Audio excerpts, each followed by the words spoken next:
As-tu déjà pris le temps de réfléchir à tout ce que tu pourrais accomplir si tu osais simplement faire ce premier pas?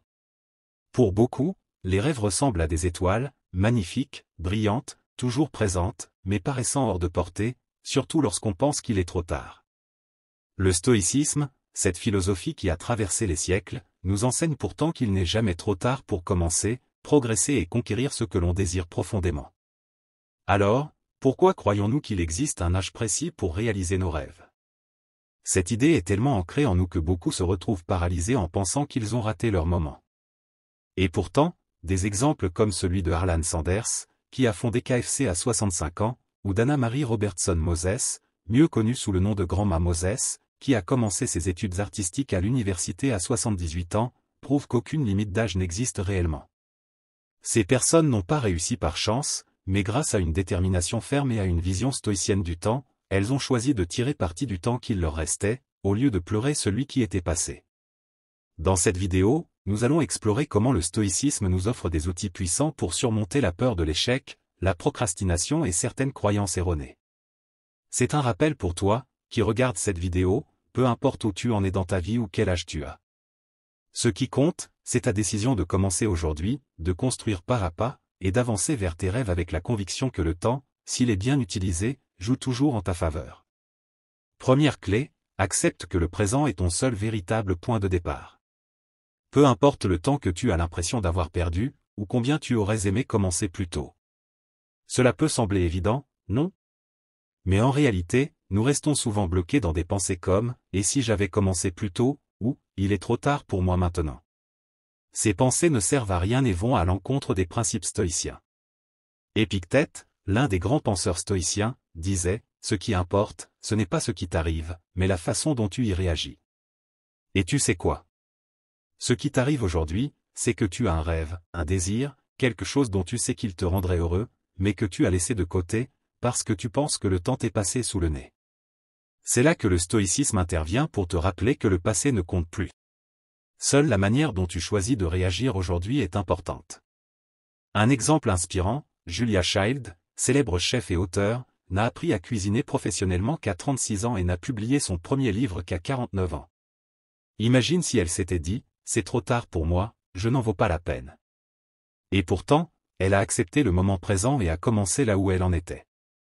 Son héritage a non seulement révolutionné la cuisine, mais a aussi inspiré des millions de personnes. La leçon? Le passé ne définit pas ce que tu peux faire maintenant. Oui, tu n'as peut-être pas l'expérience que d'autres ont acquise plus tôt. Tu penses que ton chemin sera plus long, mais ça n'a pas d'importance. Ce qui compte, c'est de faire ce premier pas. Fais une liste. Renseigne-toi. Prends une petite action qui te rapproche un peu plus de ton objectif. Accepter le présent comme ton point de départ, c'est alléger du poids du passé. Tu ne combats plus contre ce que tu aurais dû faire. Tu avances, avec ce que tu as, ici et maintenant, dans le calme et la détermination. Ce changement de mentalité est si puissant qu'une fois que tu l'adoptes, tu te rends compte que le temps que tu pensais avoir perdu devient en fait du temps que tu es en train de gagner. Alors, qu'est-ce qui t'arrête? Aujourd'hui peut être le jour où tu entames quelque chose d'incroyable. Il te suffit d'accepter que ce moment est le tien. Deuxième clé, brise la comparaison et concentre-toi sur ton propre chemin. Parlons maintenant d'un piège qui nous freine bien plus qu'on ne le pense, la comparaison avec les autres. On regarde autour de nous et on se dit, regarde cette personne, tout ce qu'elle a accompli à un si jeune âge. Pourquoi pas moi? On se croit constamment en retard dans une course imaginaire. Mais cette course n'existe pas. C'est une illusion créée par nos attentes, et souvent alimentée par ce que l'on voit sur les réseaux sociaux. Les stoïciens nous rappellent que la paix intérieure naît du regard tourné vers soi, non vers les autres. Dans ses pensées pour moi-même, Marc Aurèle écrit « Ne perds pas ton temps à discuter sur ce que doit être un homme de bien. Sois-le. » Autrement dit, arrête de t'inquiéter de ce que les autres accomplissent. Concentre-toi sur la construction de ton propre chemin, à ton rythme, avec tes propres règles. Savais-tu que Vera Wang, l'une des créatrices de mode les plus célèbres du monde, n'a dessiné sa première robe qu'à l'âge de 40 ans? Avant cela, elle était éditrice de mode, puis patineuse artistique professionnelle. Imagine si elle avait passé sa vie à se dire qu'il était trop tard. Vera a compris que son chemin était unique, et que ce qui comptait, c'était de se concentrer sur ce qu'elle pouvait apporter, et non sur ce que les autres avaient déjà fait. Voici un exercice simple, chaque fois que tu te compares, pose-toi cette question, comment puis-je utiliser ce moment pour faire progresser mon propre chemin? Pas pour me comparer, pas pour impressionner, mais pour grandir. La comparaison n'a de sens que si elle t'inspire, pas si elle te paralyse. Et lorsqu'on cesse de se comparer, on commence aussi à apprécier davantage le processus. Car au fond, poursuivre un rêve ne concerne pas uniquement le résultat final, mais bien le voyage lui-même, l'apprentissage, l'évolution, la découverte de nos propres capacités. En te concentrant sur toi-même, tu commences à voir que chaque petit progrès est une victoire. Peu importe si d'autres y sont arrivés plus tôt ou semblent plus avancés. Ton histoire n'est pas la leur. Tu as ton propre rythme, tes propres apprentissages, et surtout, ta propre vision. Et crois-moi, quand tu te focalises sur ce que toi tu peux accomplir, sans regarder sur les côtés, quelque chose d'incroyable se produit, tu avances. Troisième clé, apprends à voir l'échec comme partie intégrante du processus. Voici un point où beaucoup de personnes restent bloquées, la peur de l'échec. On pense que se tromper signifie qu'on n'est pas à la hauteur ou que tout est perdu. Mais as-tu remarqué que tous les grands succès sont jalonnés d'erreurs? Le stoïcisme a une vision très claire à ce sujet, l'échec n'est pas un ennemi, c'est un professeur. Épictète disait, les difficultés révèlent ce que sont les hommes. Autrement dit, ce n'est pas l'échec qui définit qui tu es, mais ta manière d'y réagir. Chaque chute, chaque erreur est une opportunité d'apprendre, de se renforcer, et surtout, de continuer d'avancer. Laisse-moi te raconter une histoire qui illustre cela parfaitement, celle de Thomas Edison. Tu savais qu'il a fallu plus de 1000 essais avant d'inventer l'ampoule électrique? Imagine s'il avait abandonné au 10e ou au 50e échec. Lorsqu'on lui a demandé ce qu'il ressentait après tant d'échecs, il a répondu. Je n'ai pas échoué 1000 fois. J'ai simplement découvert 1000 façons qui ne fonctionnaient pas. C'est cet état d'esprit qui change tout. Lorsque tu poursuis un rêve, tu rencontreras inévitablement des obstacles et des erreurs. Et le plus beau dans tout cela? C'est que chaque fois que tu fais face à un échec et que tu continues malgré tout, tu deviens plus fort. Tu apprends à avoir confiance en toi, à t'adapter, et à ne pas dépendre d'un plan parfait. Soyons honnêtes, quand dans la vie tout se passe-t-il exactement comme prévu? Ce qui compte, c'est de continuer à avancer. Même si le chemin est différent de ce que tu avais imaginé. Alors la prochaine fois que quelque chose ne se passe pas comme prévu, pose-toi cette question. Qu'est-ce que je peux apprendre de cette expérience? Quatrième clé, divise tes rêves en petits pas et célèbre chaque progrès. T'est-il déjà arrivé de regarder un rêve tellement grand que tu ne savais même pas par où commencer? C'est un peu comme se tenir face à une montagne en pensant, il n'y a aucune chance que je puisse atteindre le sommet. Mais voici l'astuce, on ne grimpe pas une montagne d'un seul bond. On la gravit pas à pas. Et c'est exactement ce que nous devrions faire avec nos rêves. Sénèque, un maître du stoïcisme, a dit quelque chose de très puissant, ne te surcharge pas de tâches gigantesques. Réalise de petites choses, mais fais-les en un seul pas, cette idée est fondamentale, car elle nous aide à ne pas être submergés par tout ce qui se trouve devant nous. Au lieu de cela, nous nous concentrons sur l'étape suivante, immédiate, sur ce que nous pouvons faire aujourd'hui. Je vais te raconter l'histoire de John Pemberton, le créateur de Coca-Cola. Il n'a pas commencé en pensant créer l'une des plus grandes marques du monde. En réalité, son rêve a commencé dans un petit laboratoire, où il expérimentait des formules. Ce fut un processus lent, rempli d'ajustements et de petits progrès. Mais chaque étape l'a rapproché un peu plus de son objectif. Aujourd'hui, Coca-Cola est un empire mondial. Tout cela parce que Pemberton a compris l'importance de commencer avec ce qu'il avait, et d'avancer peu à peu. C'est la clé, lorsque tu divises tes rêves en étapes petites et gérables, tu arrêtes de te sentir dépassé. Chaque action, aussi minime soit-elle, compte. Cela peut être faire une recherche, passer un coup de fil, écrire une idée ou pratiquer une compétence. L'important, c'est d'avancer, car la somme de ces petits pas finit par créer quelque chose de grand. Et tu sais ce qui est tout aussi important? Célébrer chaque progrès. Même s'il est petit, célèbre-le. Parfois, on est tellement concentré sur le résultat final qu'on oublie de reconnaître les progrès. Mais ce sont ces petites victoires qui te maintiennent motivé. Par exemple, si ton rêve est d'écrire un livre, célèbre lorsque tu termines le premier chapitre. Ou si tu veux apprendre à jouer d'un instrument, fête le jour où tu réussis à jouer ta première chanson. Diviser et célébrer ne rend pas seulement le chemin plus facile, mais cela te permet aussi de l'apprécier. Parce qu'au bout du compte, poursuivre un rêve ne consiste pas uniquement à atteindre l'objectif, mais à grandir, à apprendre et à profiter du voyage. 5e clé, entoure-toi de personnes qui te poussent vers l'avant. Parlons maintenant de quelque chose qu'on oublie parfois, l'importance des personnes qui nous entourent.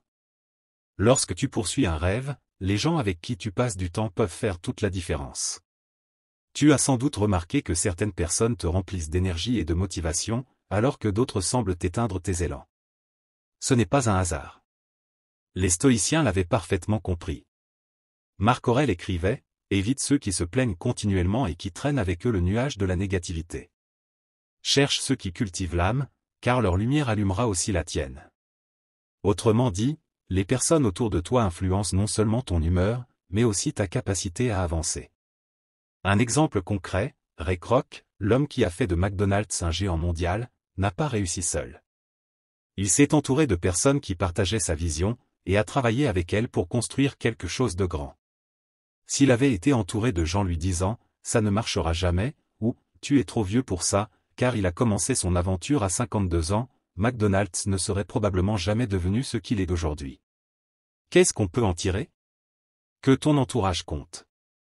Si tu es entouré de personnes qui doutent constamment de toi ou qui ne valorisent pas tes rêves, cela peut miner ta confiance et ta motivation.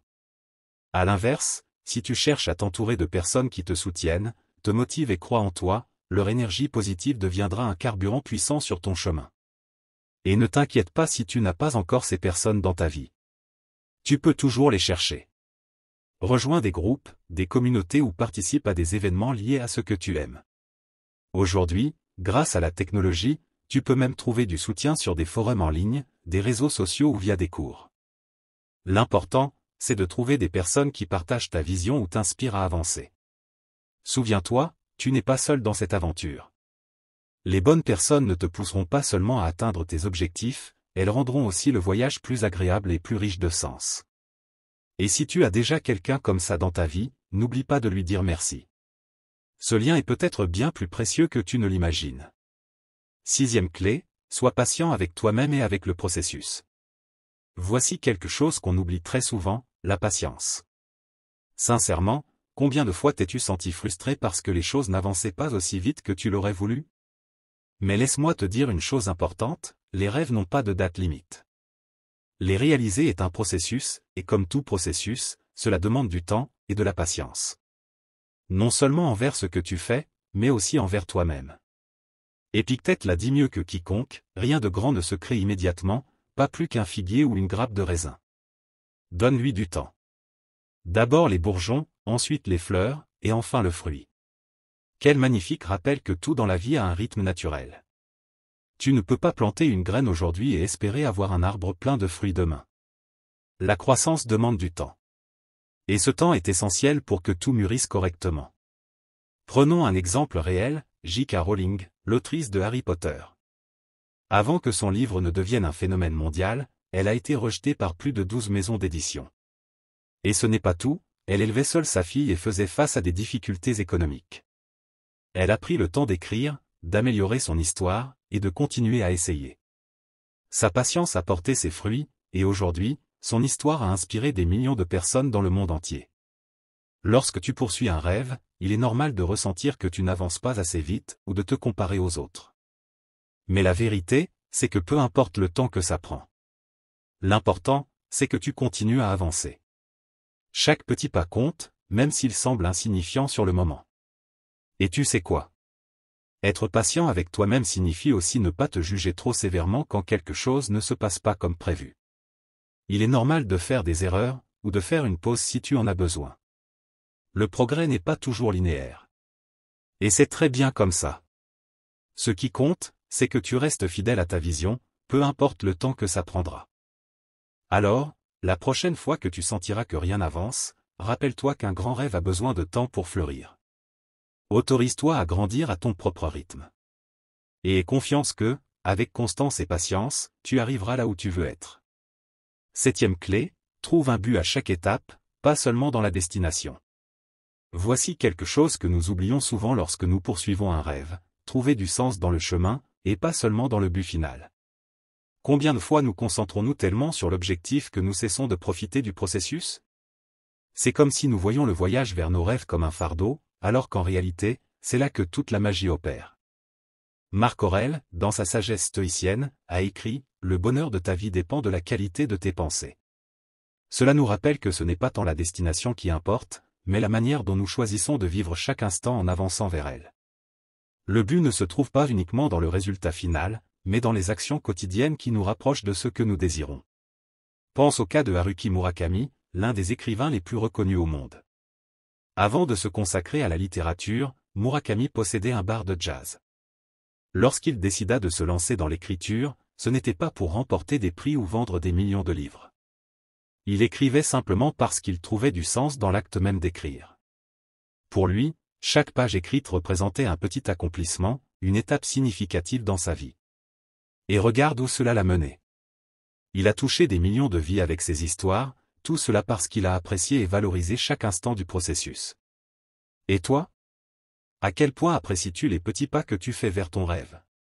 Bien souvent, nous croyons qu'il n'est utile de célébrer que le grand accomplissement final, mais chaque effort compte. Chaque jour où tu travailles sur ton rêve, chaque défi que tu surmontes, chaque moment où tu t'assieds pour apprendre quelque chose de nouveau, tout cela est significatif. Tout a du sens. Ce qui est beau lorsqu'on trouve du sens dans le chemin, c'est que cela nous rend plus résilients. Quand tu sais pourquoi tu fais ce que tu fais, même les jours difficiles prennent un sens. Tu arrêtes de penser à ce qui reste à faire, et tu commences à te demander, qu'est-ce que je peux apprendre de cela? Parce qu'au final, ce n'est pas uniquement le but qui compte. Ce qui te transforme, c'est le chemin. Alors, pendant que tu poursuis ton rêve, prends une pause de temps en temps. Demande-toi, qu'est-ce que je suis en train d'apprendre maintenant? En quoi cela me rend-il meilleur? Et souviens-toi que chaque pas, aussi petit soit-il, a de la valeur. Si tu trouves du sens dans le présent, la destination ne sera qu'une cerise sur le gâteau. 8e clé, garde la discipline même quand la motivation disparaît. Soyons honnêtes. Il y aura des jours où tu n'auras aucune envie de travailler pour tes rêves. Ces jours où tout semble lourd, où tu te demandes si cela vaut vraiment la peine de continuer. Ça t'est déjà arrivé? Ça nous arrive à tous. La motivation, cette étincelle initiale qui nous pousse à agir, n'est pas toujours présente. Mais voici le secret, tu n'as pas besoin de motivation pour continuer à avancer. Ce qu'il te faut, c'est de la discipline. Épictète disait, la liberté ne consiste pas à faire ce qu'on veut, mais à maîtriser ses désirs. Cela nous enseigne que le véritable progrès vient d'actions constantes, même lorsque l'envie n'est pas là. La discipline est le moteur qui te maintient en mouvement quand la motivation fait défaut. Pense à ceci, combien de fois as-tu ressenti une grande motivation pour commencer quelque chose, mais ensuite, cette énergie s'estompe? Par exemple, tu décides d'apprendre une langue ou d'écrire un livre. Les premiers jours, tu es rempli d'enthousiasme, mais ensuite, vient un jour où tu n'as tout simplement pas envie de continuer. C'est là que la discipline entre en jeu. C'est cette force intérieure qui te dit, peu importe comment je me sens aujourd'hui, je vais au moins faire un petit pas. Un exemple extraordinaire de discipline est celui de Charles Darwin. Bien qu'il soit aujourd'hui reconnu comme l'un des scientifiques les plus influents de l'histoire, son œuvre L'origine des espèces n'est pas née d'une soudaine inspiration. Il a passé plus de 20 ans à rassembler des données, à étudier, écrire, réécrire avant de publier son œuvre. Il a connu des jours où il se sentait bloqué, mais sa discipline lui a permis de persévérer jusqu'au bout. Comment appliquer cela à ta propre vie? Commence par de petites habitudes quotidiennes. Tu n'as pas besoin de faire des avancées spectaculaires chaque jour, mais tu as besoin de constance. Si aujourd'hui tu ne te sens pas motivé, fais au moins quelque chose de petit, écris une idée, étudie 5 minutes, ou fais un minuscule pas. C'est comme construire un mur, chaque brique compte, même les plus petites. Souviens-toi que la discipline ne signifie pas que tu dois être parfait. Il y aura des jours où tu échoueras, et c'est normal. L'important, c'est de revenir sur le chemin dès que possible. C'est dans cette constance, et non dans la perfection, que les rêves prennent forme. Alors la prochaine fois que tu te dis que tu n'as pas envie, pose-toi cette question, quel petit pas puis-je faire aujourd'hui? Et fais-le. La discipline t'emmènera bien plus loin que la motivation ne le pourrait. 9e clé, visualise le succès, mais agis dans le présent. Parlons d'un concept qui peut sembler contradictoire, rêver en grand, mais garder les pieds sur terre. Parfois, nous passons tellement de temps à imaginer le succès que nous oublions que celui-ci ne s'obtient qu'en agissant ici et maintenant. Visualiser ses objectifs n'est pas une mauvaise chose. En fait, c'est très puissant. Mais le stoïcisme nous enseigne que nous devons équilibrer cette vision avec des actions concrètes dans le présent. Sénèque, dans sa grande sagesse, disait : ce n'est pas parce que les choses sont difficiles que nous n'osons pas, c'est parce que nous n'osons pas qu'elles sont difficiles. Cela signifie que même si imaginer ton succès peut t'inspirer, ce qui le rendra réel, c'est l'effort quotidien, constant. En d'autres termes, visualiser ne suffit pas. Il faut agir. Laisse-moi te parler de Jim Morris, surnommé The Rookie. Cet homme est un exemple parfait de l'union entre visualisation et action. Morris rêvait d'être joueur professionnel de baseball, mais des blessures l'avaient éloigné du sport. Des années plus tard, devenu professeur de chimie et entraîneur d'une équipe scolaire, il fit une promesse: si ses élèves gagnaient un tournoi, il tenterait sa chance dans les ligues majeures. Il avait 35 ans lorsqu'il décida d'essayer, un âge considéré comme très tardif pour un joueur de baseball. Et devine quoi? Il a réalisé son rêve. Pourquoi? Parce qu'il n'a pas seulement rêvé, il a agi. La visualisation peut être un outil incroyablement puissant. Imaginer que tu atteins ton objectif peut raviver ta flamme et te rappeler pourquoi tu as commencé. Mais attention, ne reste pas coincé dans le fantasme. Utilise cette image comme une boussole, un rappel de la direction que tu veux suivre. Puis, assure-toi de faire de vrais pas chaque jour. Une façon concrète d'y parvenir est de diviser ton objectif en petits jalons. Par exemple, si ton rêve est de créer une entreprise, imagine le jour de l'inauguration. Puis demande-toi: que puis-je faire aujourd'hui pour me rapprocher de ce jour? Peut-être faire une recherche de coûts, contacter des fournisseurs ou apprendre les bases du marketing. L'important, c'est de ne pas rester figé dans le rêve. Chaque jour, fais quelque chose, même de minuscule. Rappelle-toi que le succès n'est ni un coup de chance, ni une vision qui se matérialise par magie. C'est le fruit d'un travail constant et de décisions conscientes dans le présent. Visualise clairement, mais vis et agis ici et maintenant. 9e clé, visualise le succès, mais agis dans le présent. Parlons d'une idée qui peut sembler contradictoire: rêver en grand, tout en gardant les pieds sur terre. Parfois, nous nous concentrons tellement sur l'image du succès que nous oublions qu'il ne peut être atteint qu'en travaillant ici et maintenant. Il n'y a rien de mal à visualiser tes objectifs. En réalité, c'est même très puissant. Mais le stoïcisme nous enseigne que cette vision doit être équilibrée par des actions concrètes dans le présent.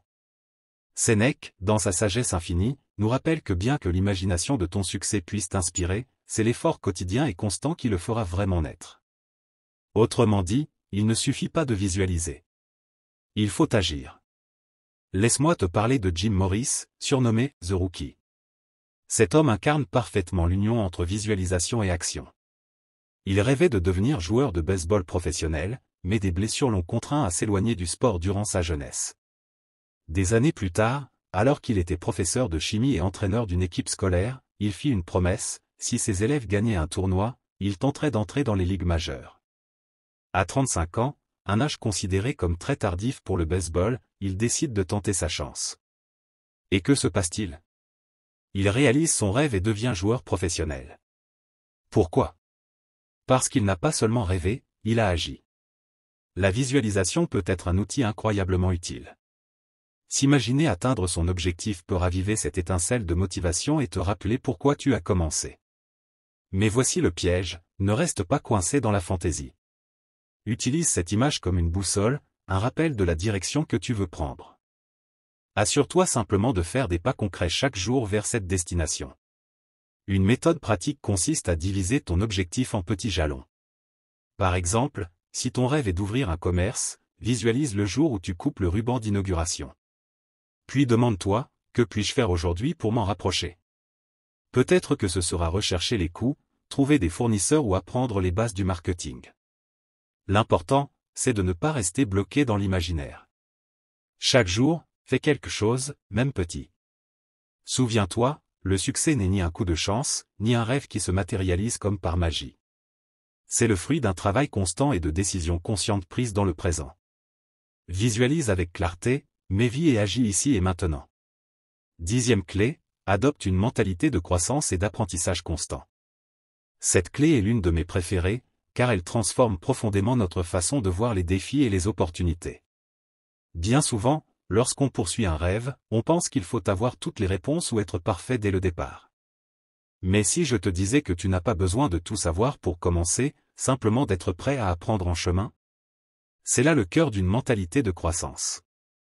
Carol Dweck, psychologue de renom, explique que cette mentalité repose sur la conviction que nos capacités peuvent se développer avec des efforts, des stratégies et du soutien.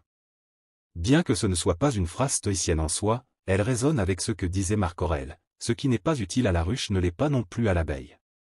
En d'autres termes, apprendre, s'améliorer et contribuer ne te bénéficie pas uniquement à toi, cela profite aussi aux autres.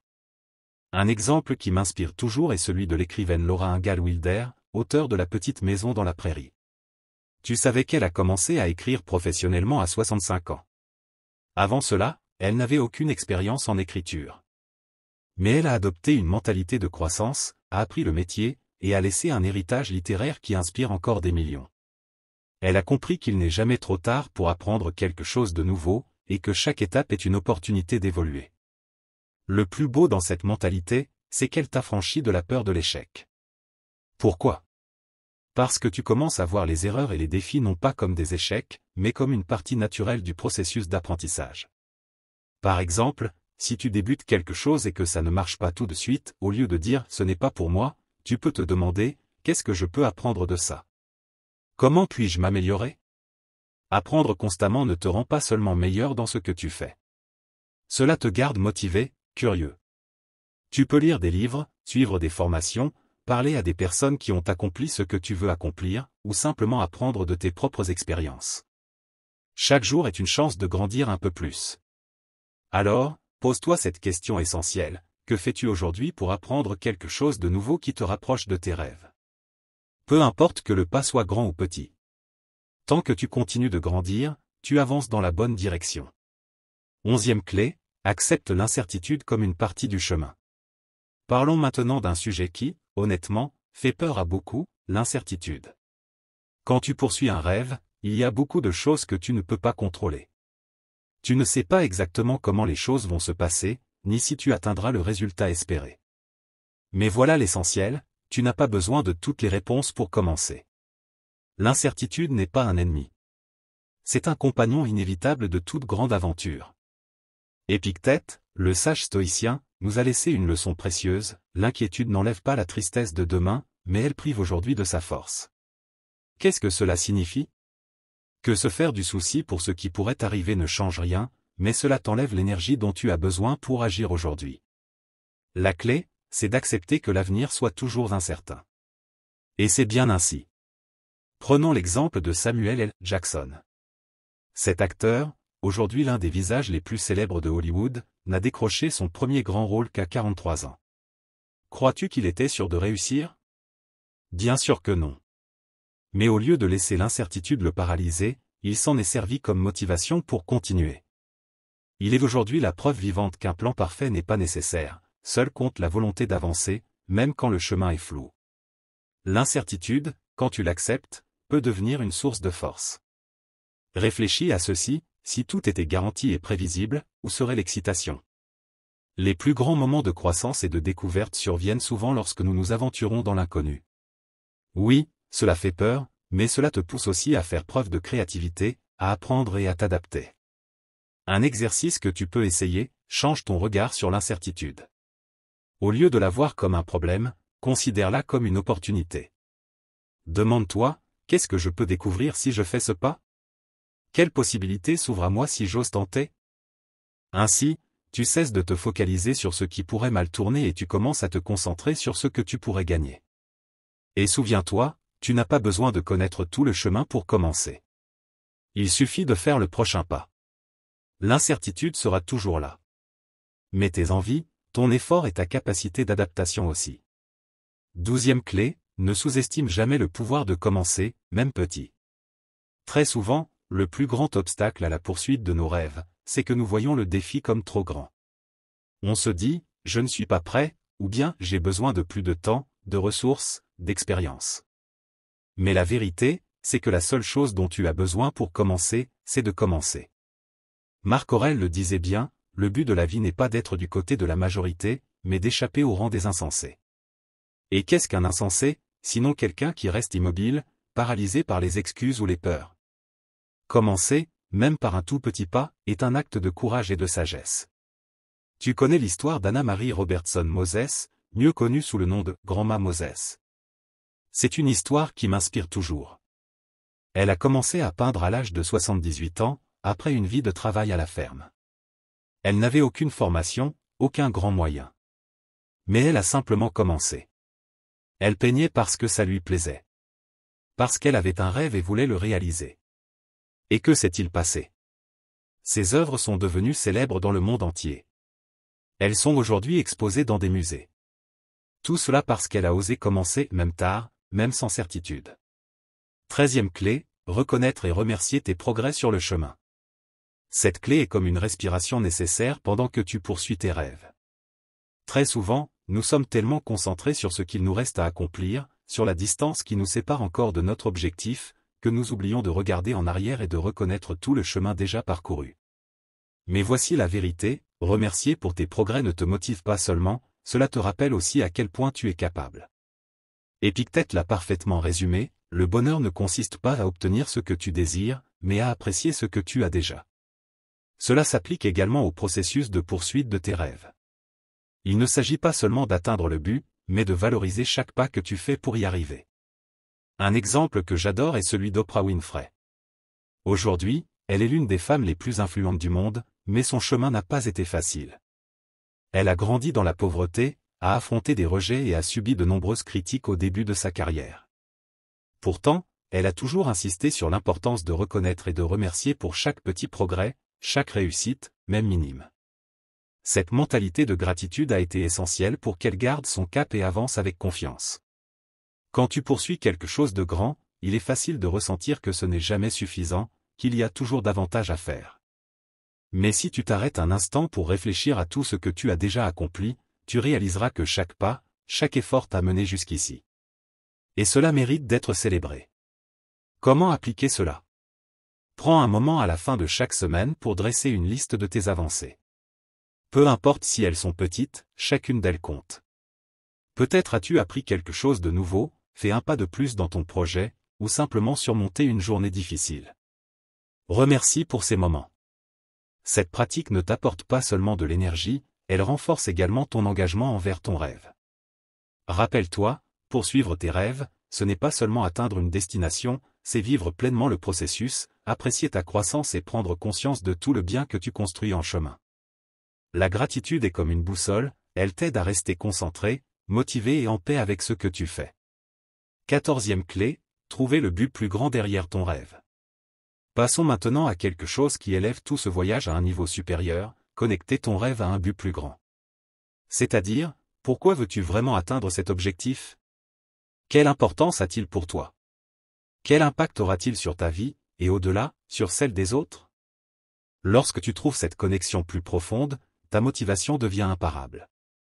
Sénèque nous a légué une phrase puissante, si un homme ne sait pas vers quel port il se dirige, aucun vent ne lui sera favorable. Avoir un but clair ne te donne pas seulement une direction, cela te donne aussi la force de continuer, même lorsque les choses se compliquent. Un rêve connecté à un but profond n'est pas un simple désir passager. C'est quelque chose qui t'impulse depuis l'intérieur. Laisse-moi te donner un exemple, Nelson Mandela.